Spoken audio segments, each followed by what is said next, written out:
Hello and thank you for coming back to the channel and to this new chapter on building the Dumas 30-inch Hurricane and converting it to RC. So let me show you a bit of the progress that I've done. So last time I already showed you that I'd mounted the engine, a little bit too much of down thrust. I think I can correct that. What I've done since, I've prepared a plate for the servos. I'm going to use these small servos in the interest of weight mostly, and I have some, so it's good. And I use actually the plate, it's a bit of scrap wood that I found. I'm always very happy when I reuse scrap wood somehow. I don't know if it happens to you, but I like reusing things and not throwing them away.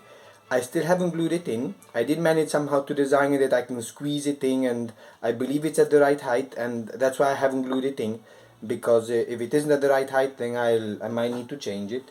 And let's see if I find my pencil to point out. So there is where the servos will be sitting, and these are going to go then with push rods to the tail feathers. I've also added some other bits of scrap wood here just to make sure that there's some place where the servos will glue to and that they don't shift around, because once in there they're pretty much in there for good. I will attach also a screw. On this side I can't put in the screw because I made a hole so that the cable goes through.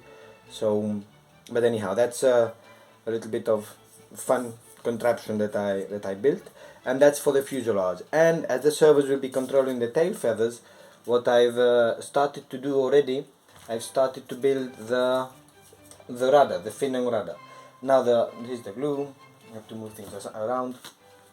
Now the pieces of the rudder and the fin and also the elevator, they come in two pieces of these. This is a total of 1/4 of an inch, no, an eighth, it's an eighth, so they come in two pieces of 1/16 of an inch, and then I have to glue them together to get the shape. It does say in the instructions I can keep it only to one if I want it lighter, but I don't want it light, I want it strong, because it will probably hit the ground at some point.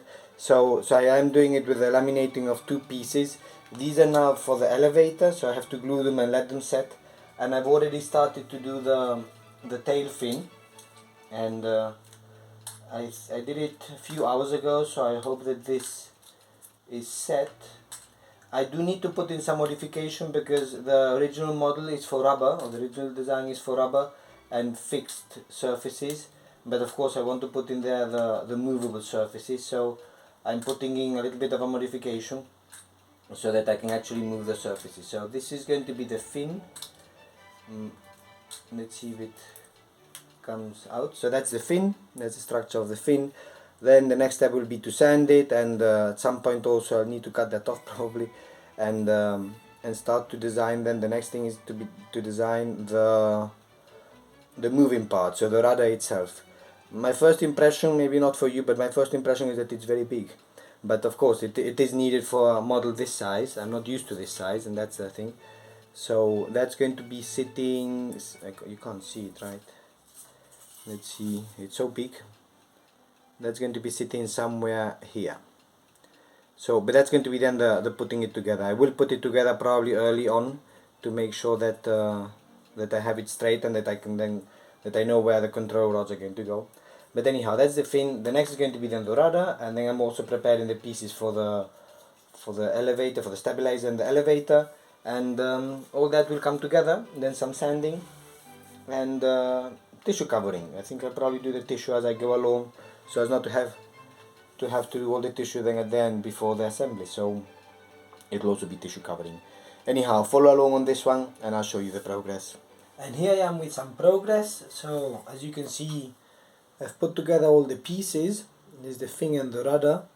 I've already put in here a piece of wood, which is where I will attach a control horn. I have to figure out how to make those. And what I still need to do is to sand them down, sand the leading edges and then the trailing edges so they're nice and round, and then also at some point sand down to bevel somehow the contact points so that there's some space for the movement. With the stabilizer, I've already started to sand it. I don't know if you can notice it, but it's already pretty much sanded, I would say. I've marked here that this is the top. I've put in also, if you can see it, I've put in some extra pieces, same as Skippy did on the plan down there, but Skippy did it, and I think it's a good idea. It gives it some more sturdiness. It still bends, but it's a bit more sturdy.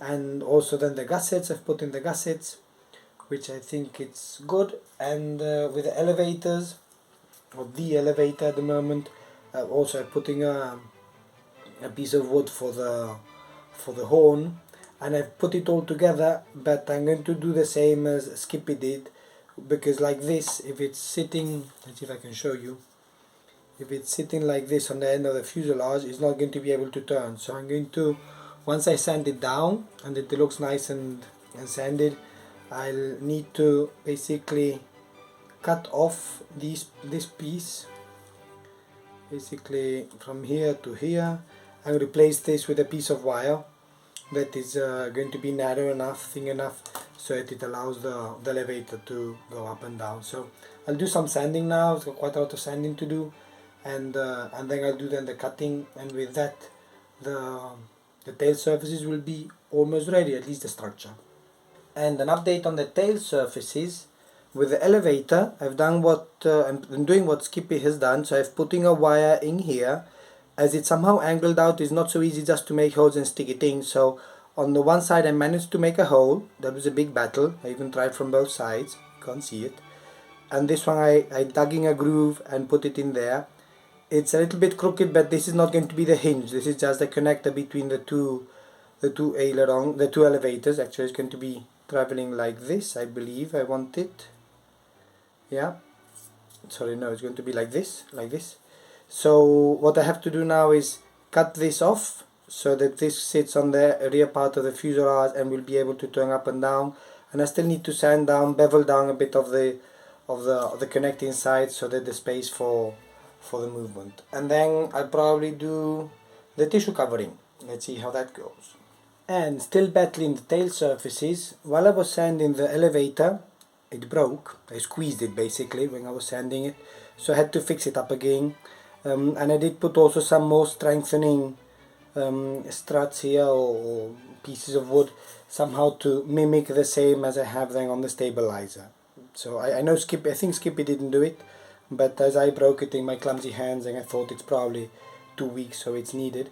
Now if you notice, this moves, which means that I haven't glued this properly. I could pull it out and glue it better again, but I think I might just leave it like that, because this is not a problem, because the hinges will go in here, so it won't be a problem. I just need the wire that transmits, that makes sure that both elevators move in unison. So not completely straight, a little bit crooked, but I think good enough. And what I've been doing the control horns. That's one, and I've got the other one here also. Haven't glued them in yet, and I'm actually rather proud of them. They're out of plywood. It's 1mm plywood, and they've come out very nicely, like pretty much the same, each of them. So I don't know why sometimes when things work out, I'm kind of proud of my control horns. I did look at my plastic collection of control horns. I think this is probably the lightest, and it'll be strong enough for sure. Maybe too big even, but anyhow, I can always make new ones. That's going on the rudder. I put the control horn on the right. I always have like right rudder in mind from the flying lessons. And this then goes on the elevator. I have this one as low as possible as I can, in line with where the servos are going to go, so that there's the least interference when it's all assembled. It'll all go somehow like this, so that this won't interfere with the horn, because it's anyhow the elevator is there, but on this other side there is the risk of the elevator hitting the horn, right? So I think it won't, because it really needs to go really very much down, but I put it as far down as I dared to make sure that that's okay. I then probably will paint the horns maybe grey. I'm thinking it's probably grey or black, something neutral. And then the next step is going to be to start the tissue covering. And the tissue covering is a whole new science, because I haven't seen the instructions.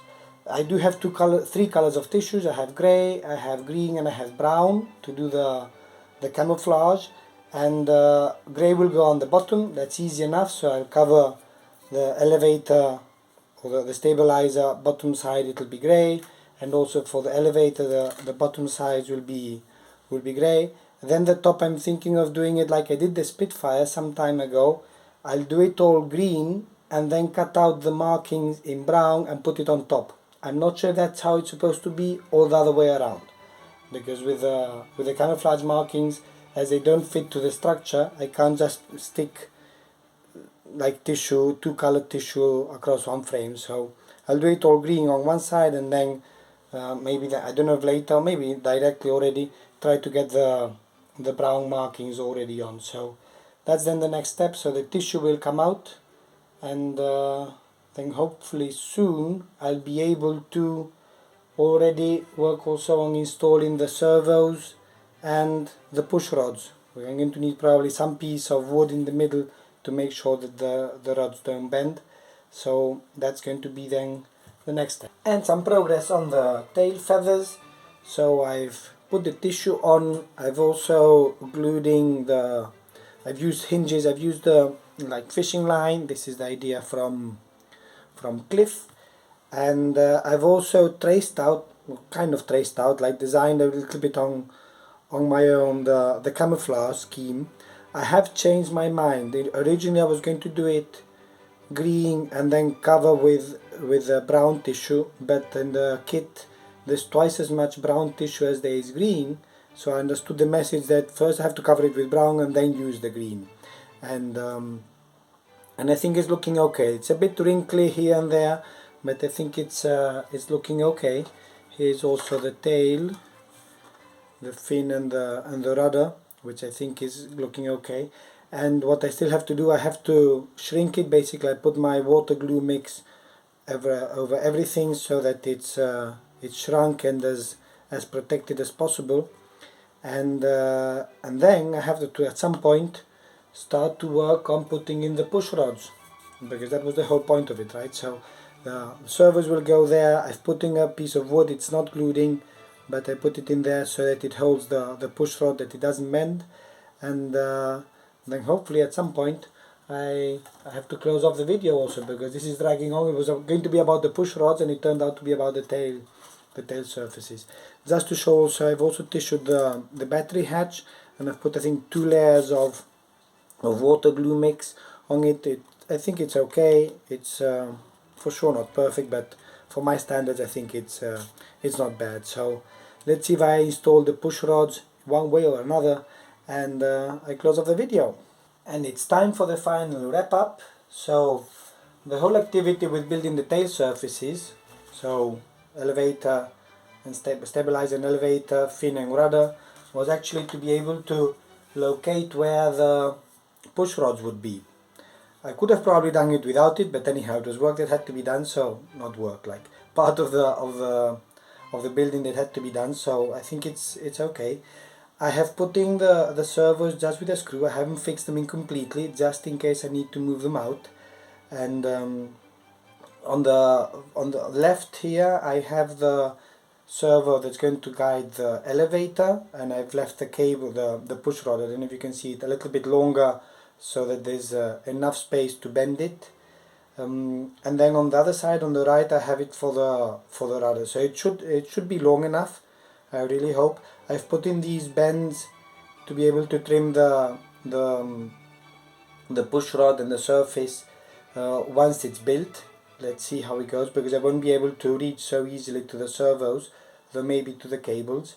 I've also put in this plate that I showed you. I put in some small tubing in there so that it slips. On the left, which is the rudder side, I'm going to show you upside down. Actually I had the issue that the push rod was rubbing very tightly against these pieces of wood, so I had to, and I don't know if you can see it, I had to somehow file it down to make some space for it to come out. Over these still will come the stringers. I'm not sure until what height actually. Yeah, until the end actually. The stringers are going to come until there, so hopefully the stringers don't get in the way either. So in any case, that's the build of the setting up of the push rods for the tail surfaces. The next steps, because I like to build things, I'll probably start to build the stringers on the rear fuselage, at least maybe the top and the bottom. The sides, I think they go the whole length, so I might leave them out for a bit, and then also have to figure out the electronics. Got the servos. I have the ESC from Raymond, who had it probably on a Patinavia, I think that is. So I have to test it and see. I've got to change the connectors for the battery and things, so there's some electronics to do. I've also got a receiver that I don't know how to use, so I've got to figure out. It's an FS, so Fly Sky I think this is. Yeah, Fly Sky, and I've got to figure out, it's got a lot of holes, a lot of ports. I've got to figure that out. So it's still going to be the electronic part. I still struggle a lot with it, so I'll probably, while I try to figure that out, I'll probably do a bit of the building, which is what I probably enjoy the most.